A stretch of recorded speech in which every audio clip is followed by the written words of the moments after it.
Olá, bem-vindos a mais uma conversa aqui no The Deep Dive.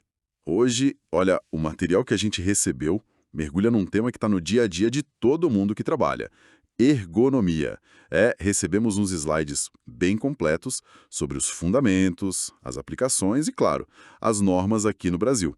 Pode parecer, assim, um assunto meio técnico de cara, né? Mas a ideia aqui é ir um pouco além. A nossa missão hoje é, tipo, desempacotar isso tudo, achar as partes mais importantes, talvez até surpreendentes, e entender juntos como é que a ergonomia afeta o trabalho e a vida das pessoas de verdade. Para começar, vamos lá. O que é exatamente ergonomia?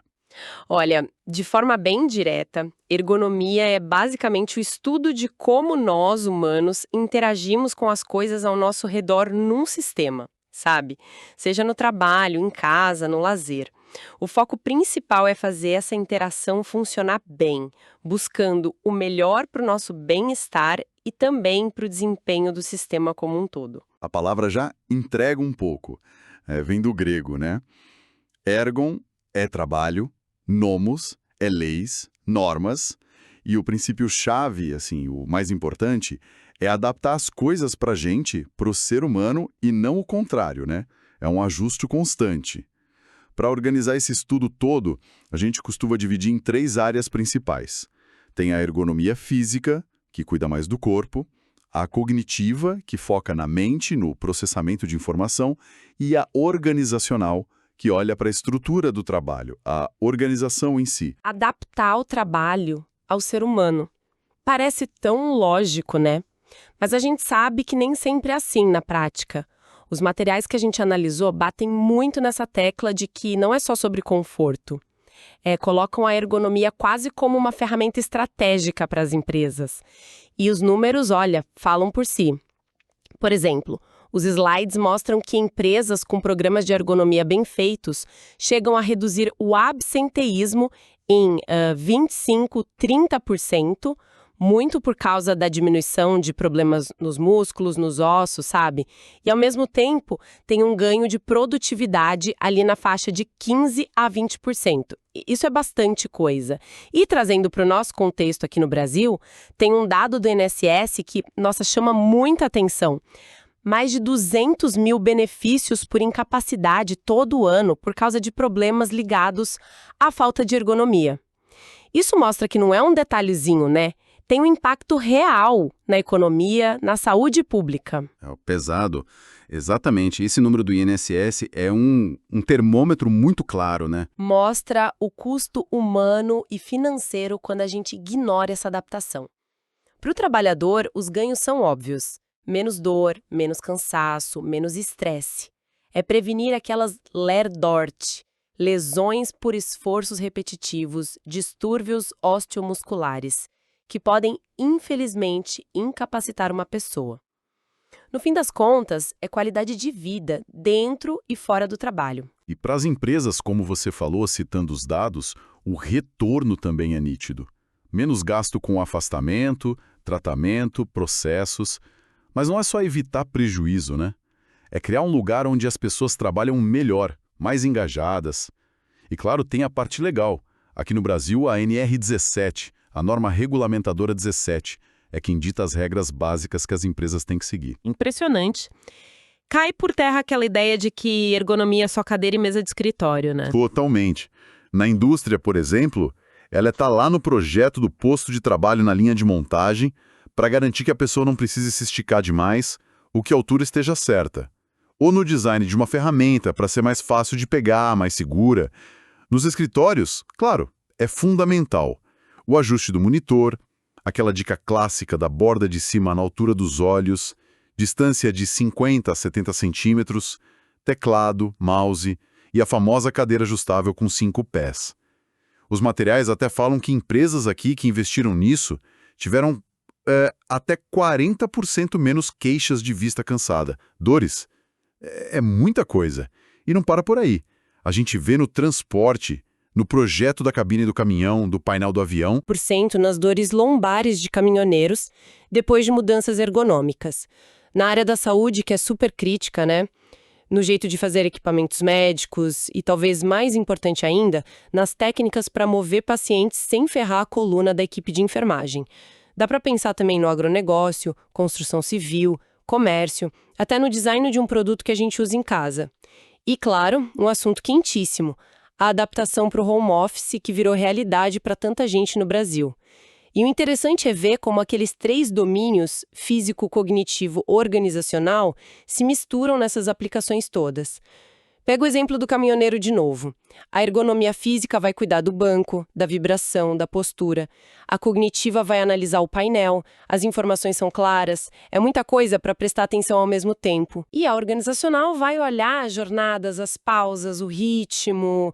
Não adianta o caminhão ser perfeito se a jornada é desumana, né? Uhum. Outro exemplo forte é o da movimentação de pacientes na saúde. A análise ergonômica ali não olha só a postura do enfermeiro, a parte física. Ela investiga como a tarefa é feita, as dificuldades que aparecem, as estratégias que o pessoal usa, isso é mais cognitivo. E aí propõe não só treinar, mas às vezes mudar a organização do trabalho, ou usar equipamentos tipo guincho, sabe? Isso mexe na ergonomia organizacional também. O foco é diminuir a sobrecarga física, que é um problema sério e causa muito afastamento nesse setor aqui. Essa ligação entre os domínios faz todo sentido. E você mencionou a NR17 como a nossa lei aqui no Brasil para isso. Os materiais colocam ela como, tipo, a coluna vertebral da ergonomia no trabalho. O princípio dela, como você disse, é adaptar o trabalho às características das pessoas, né? O que na prática ela pede para as empresas olharem.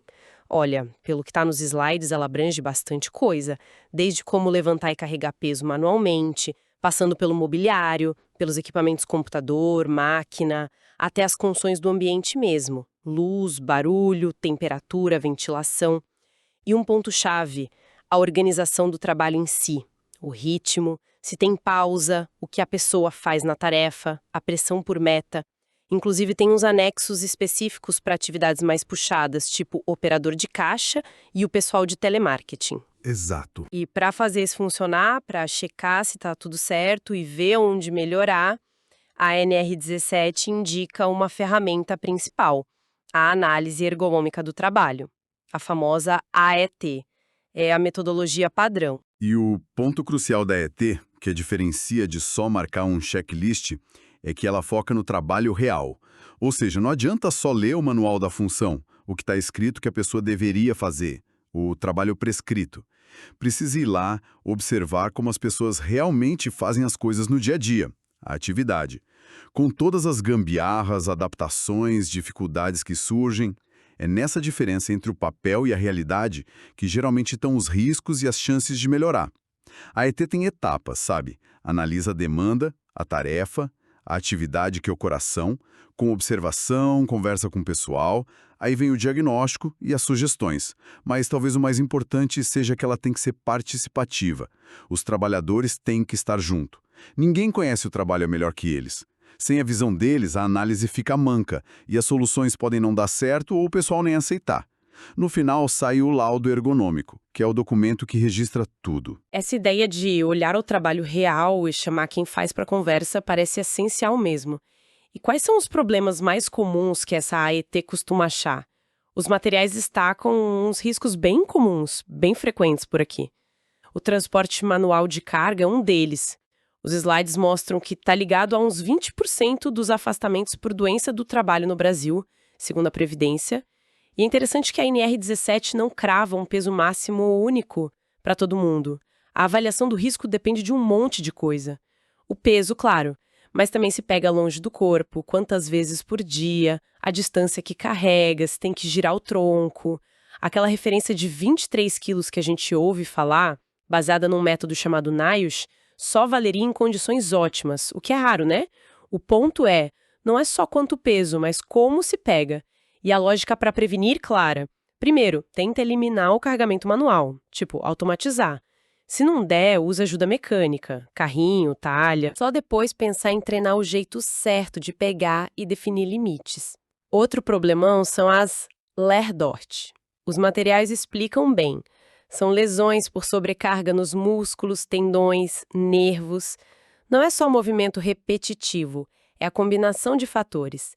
Tendinite, bursite, síndrome do túnel do carpo são exemplos bem comuns.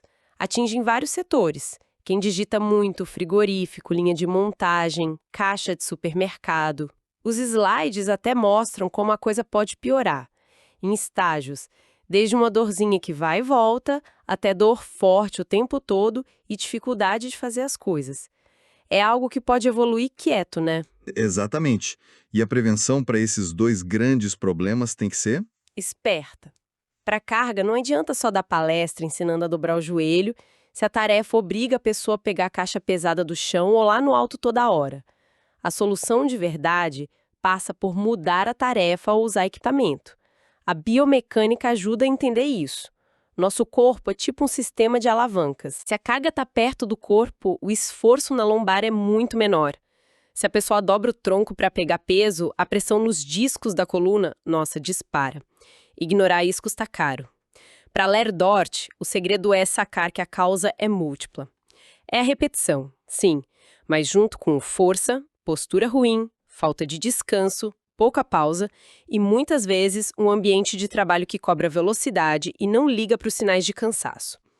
Por isso, a prevenção que funciona mexe em tudo. No posto de trabalho, nas ferramentas, no tempo, pausa, rodízio de função e fica de olho na saúde do pessoal, para pegar problema no começo. Não tem mágica. Essa visão de que são vários fatores juntos é fundamental.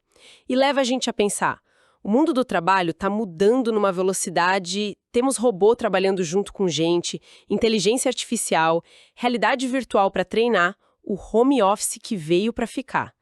Como é que a ergonomia está lidando com essas novidades todas? O material que a gente viu toca nos pontos bem atuais. Por exemplo, na tal da indústria 4.0 tem os cobots, que são robôs colaborativos.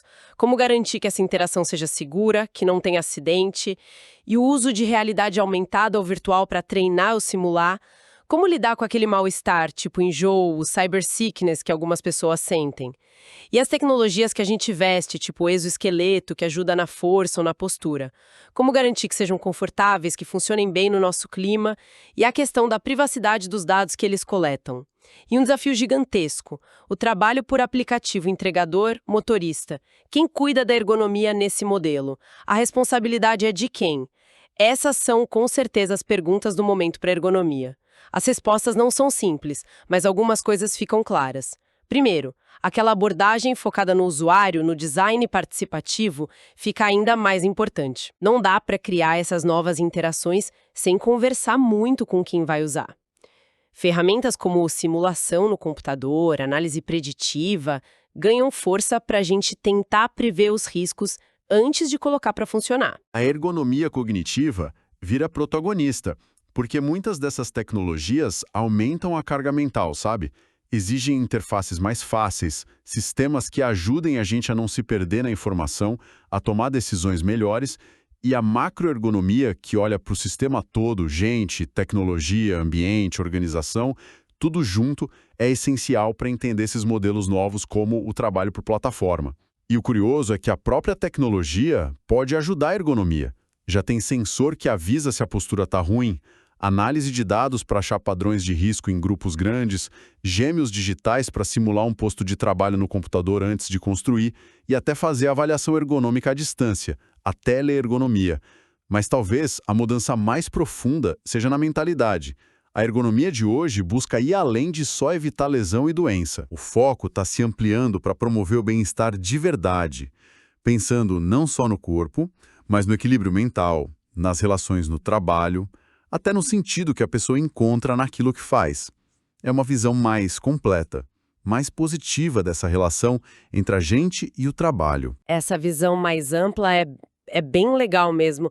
Fica muito claro depois dessa nossa conversa que a ergonomia é uma ciência viva, essencial. Não é só um monte de regras sobre cadeira e mesa, né? É um jeito de pensar, de projetar sistemas de trabalho, de vida que funcionem para as pessoas de verdade.